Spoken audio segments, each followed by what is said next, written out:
And so this is horrifying. And so, but I can't sign on to covering up Epstein. I can't sign on to World War III. And so that's why I tried to promote the optimism, because I fucking need this, man. Like, I want to fix the country. I want to turn it around. So it's not that I was delusional. And I still hope we can turn it around, but I just, sorry, go ahead. You get what I'm saying? I get it. And listen, like I said, I don't think that everybody that supported Trump was being dismissive about these concerns. I get it. You know, we all wanted to believe. I was 18 years old when Trump ran in 2016. And I remember getting in fights with people. This is my whole life too. At 18 years old, I wore the MAGA hat at Boston University, one of the most liberal campuses in the country, and became a pariah on my college campus. Something you sacrificed. It's sad to see something you fought and bled for die. Yeah, and that's my whole adult life. I know that's a huge part of your life also, and now we're witnessing it's totally unraveling. It's an utter and complete betrayal. It's heartbreaking in many ways. And when I try to salvage it with people, I get attacked as a liberal, which is when these people doing that can't even find Iran on a fucking map. Yeah, well, what's called for is for us to be sober-minded about the entire thing, because there's a lot of Trump haters. I've been a realist the whole time, but was hoping, and now I'm just not even hoping. I'm just going to be a realist.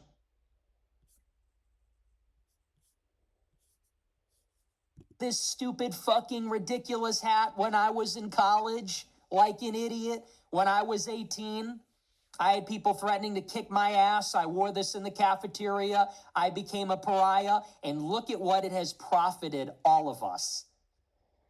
They said, no more endless wars. They said tariffs, mate, we're going to win so big.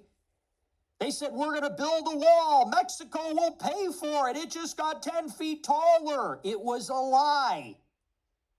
It was a lie. And hindsight is 2020. All we can do is stop being suckers today. That's all we can do. We wanted to believe nobly. We had hope. We believed. We were wrong. I've been anti-Trump, critical of Trump for many, many years. All we can do is stop being suckered one single more day. I'm done. And I'm not saying, hey, I'm a Democrat and I'm in favor of feminism. I'm not left wing, but I'll play both sides. I'll give you an example. Sean McGuire. Shalom, shalom. All praises to Yahweh Bahashem, Yahweh Shai. Double honors to the elders and the apostles of Great Millstone, whom will and teach well, who taught us this truth. As you just saw in this video, you have spiritual Egyptians, spiritual Babylonians, spiritual Assyrians. All this is prophecy, man. And what is that prophecy? Prophecy tells us that Esau, Edom, the self-proclaimed whites, that their kingdom would end. You go into Daniel, the 7th chapter, it tells you what's supposed to happen. It goes to the Assyrians, the Babylonians, the Medo-Persians, the Greeks, the Roman, and the revived Roman Empire. And then comes Yahushua, man. We are truly living in glorious times, man.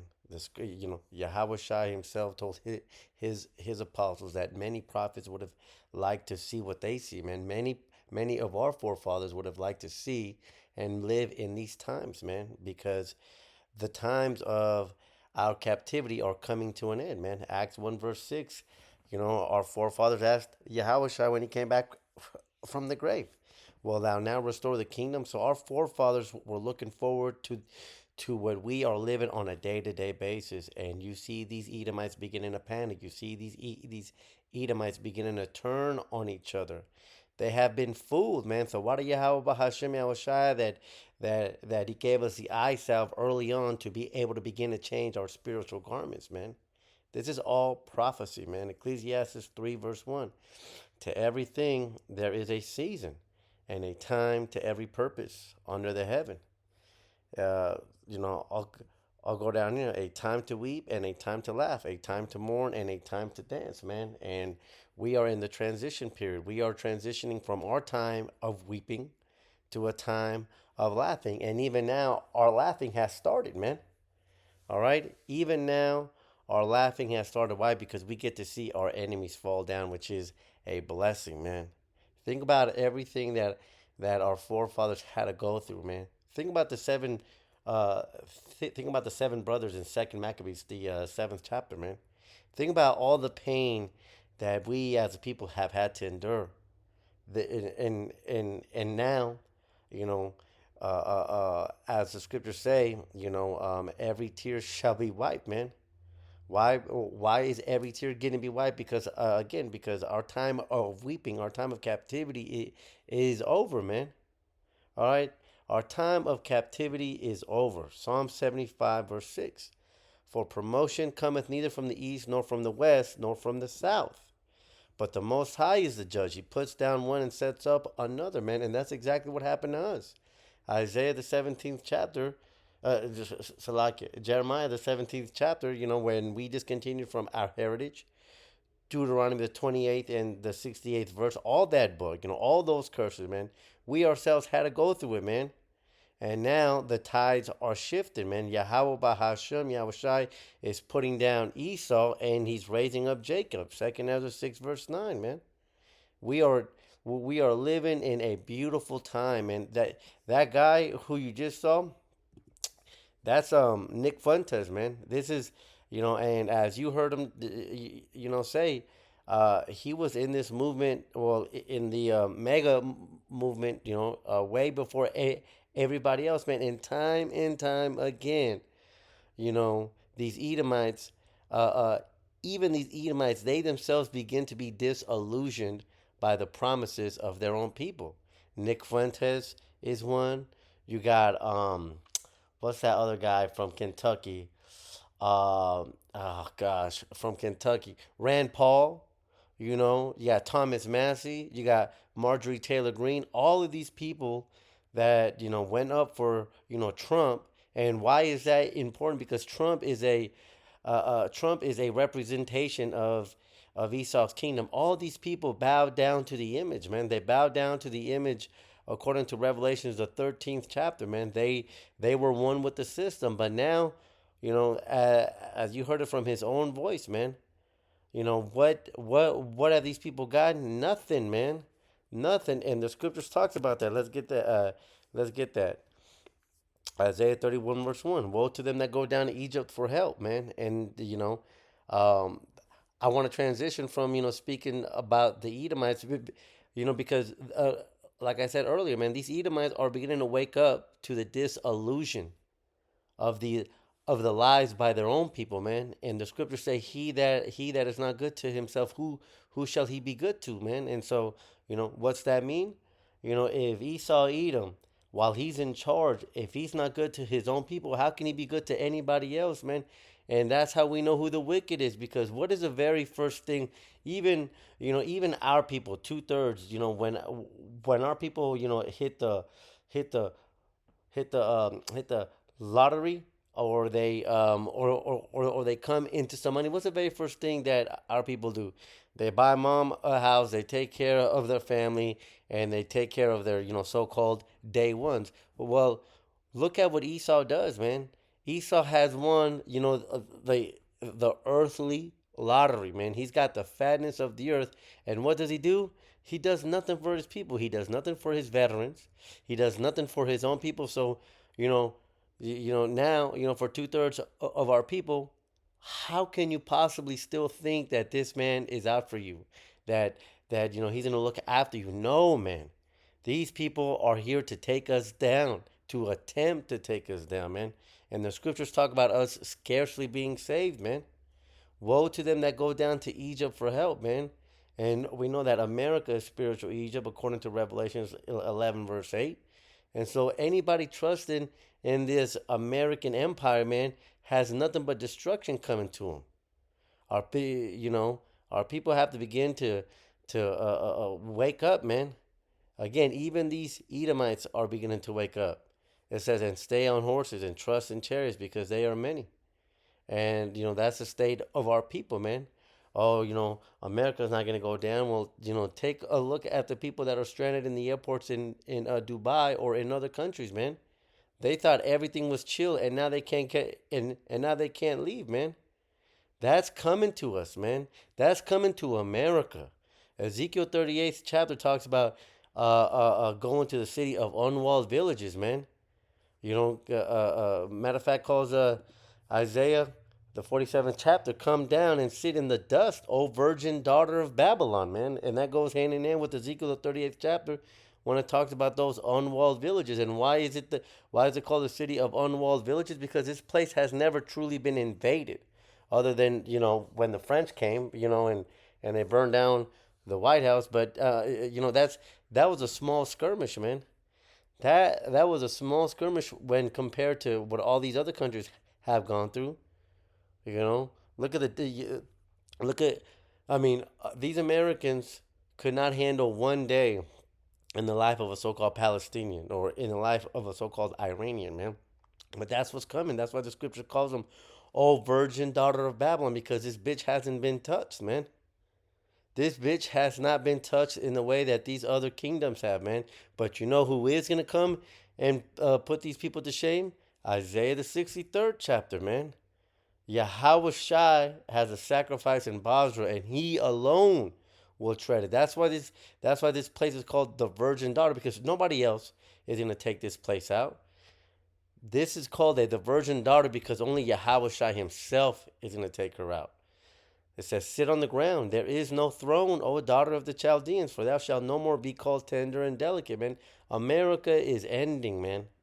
America, you know, the once golden city, you know, the place of hope, the place that everybody wanted to come here, man. People don't want to come here anymore. You bring your family here, you know, and, you know, these so-called Hispanics are beginning to find out, man. You bring your family here in 3 months, you know, your kid thinks that, you know, he's a she or she's a he, you know, your significant other, you know, thinks that, you know, she's equal to you, man. This, you know, that's why the scriptures say Babylon has been a golden cup, man. The nations have drunk and are mad, man. It says, take the millstones and grind meal, uncover thy locks, make bare the leg, uncover the thigh, and pass over the rivers, man.